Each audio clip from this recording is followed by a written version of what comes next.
Welcome back to the channel. Thank you guys for hanging with me on this Thursday. And if you're taking some time out of your busy schedules to support the channel, I really do appreciate that.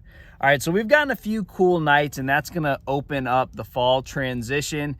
And it's a tough time to fish because you have a lot of bass in a lot of different places on your lakes. Some new baits that they haven't bit for the last few months are going to start to play. So it's very important to try these things I'm going to tell you if you are struggling as the lakes change from the summer to the fall. So the first thing is all about location.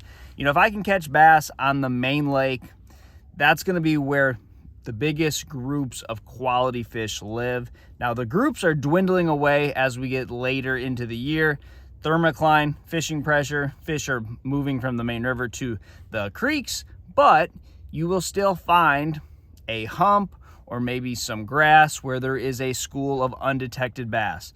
If you can find that, and you will typically find quality if you're catching them on a quality bait, those are ones that are very important to go look for. Unfortunately, it seems like most of the time when you do get a bite, this time of year, there's one fish there.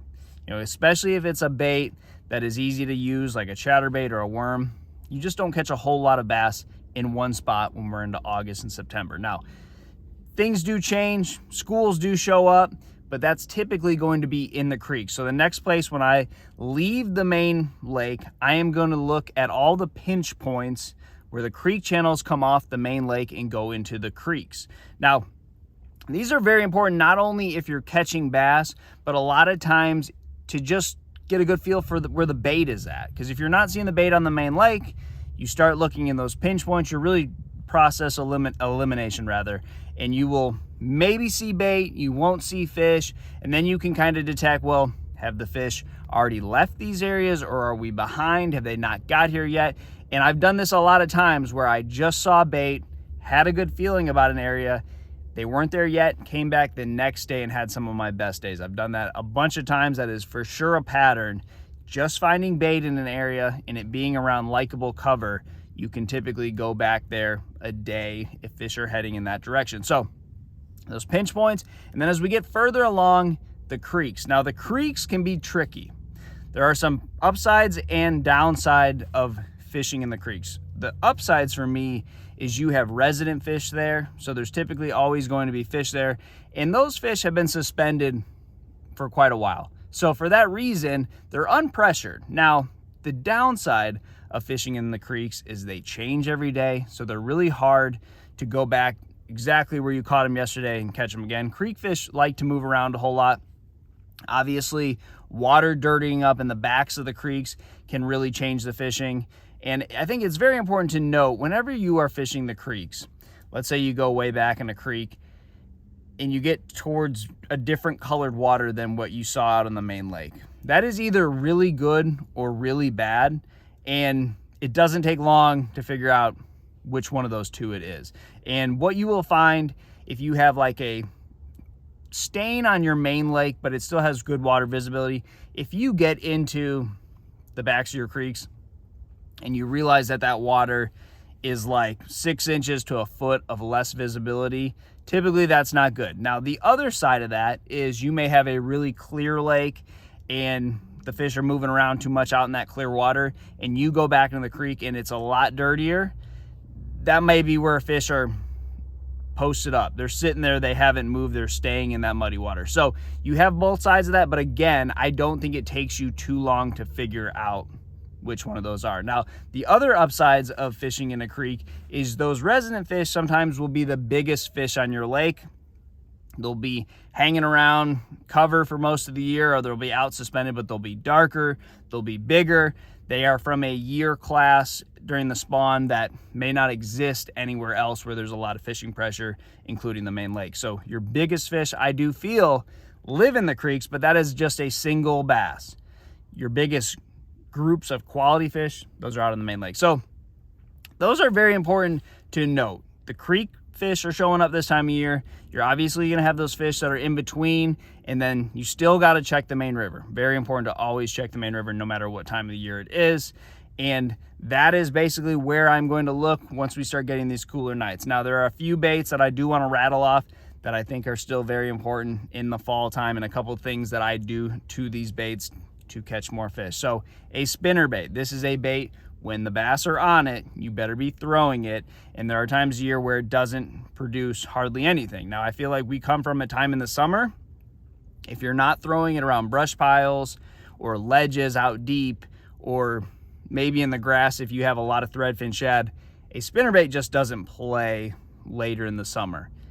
As we get into the fall, it becomes a game changer. It sometimes catches more bass than your other reaction moving baits like a square bill or a chatterbait. So very important, tie a spinnerbait on. I've done other videos about yo-yoing it, but it is a great bait. There are a lot of different cadences and ways you can fish it. The yo-yo being a great way when you have stained water, but if you have really clear water, maybe you need to burn it. Very versatile, and it fits a lot of different patterns in the fall. If you're fishing docks, if you're fishing grass, or maybe you're just fishing open banks with a lot of bait fish, it's going to do a great job at that. So a spinnerbait, very important. I also like to look for flipping fish. The beginning of fall, it seems like there's typically a flipping bite. I love a jig this time of year. I don't necessarily know why, if it's the crayfish or the bluegill or what it may be, but it seems like this is when a jig is a more powerful tool than your normal Texas rig. So I really like a jig, and I like to look for cover, shallow cover, and just put my head down and go fishing. It's not about electronics. It's not about everything else that has kind of consumed bass fishing for the last 5 years or longer. It's more so about just keeping the bait in the water and covering water. So very important. Now, those are two baits that I think need to be fished the beginning of fall. It seems like they do a lot of damage on days when the top water bite just isn't working. Now obviously top water, if you can get bites on it, the quality is better. The summer and the fall are the best times of year in my opinion to throw top water, so this is the time of year to break out the whopper ploppers, break out the spooks, break out your frog.